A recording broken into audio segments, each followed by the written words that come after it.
hay mission veng thang missionary training college bula football lo ena en velok tiang chit common lo la mai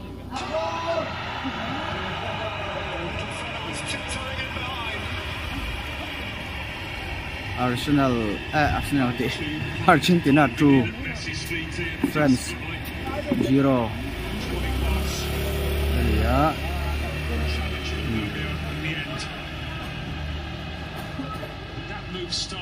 Argentina 2 France 0 and then time he 60 kal to a football and trap mai hay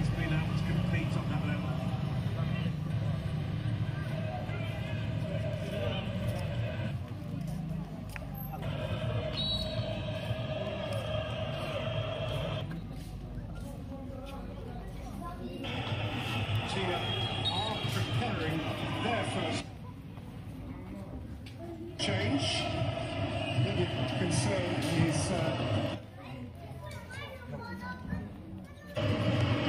Raphael Varane for France. Collision there with Alvarez and indeed man Chouameni. Yeah, awkward form. Nice to the back.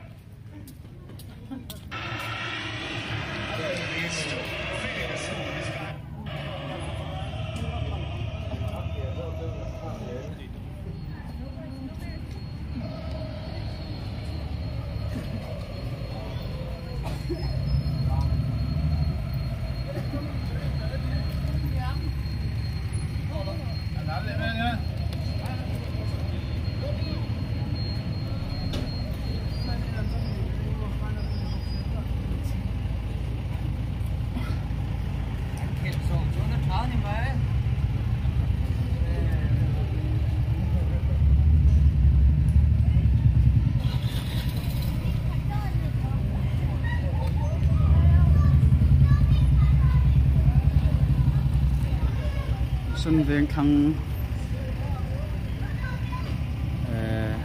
tại Ý ETC còn lại khai nó thiếu thấp này sao football final projectorin chắc khóc mày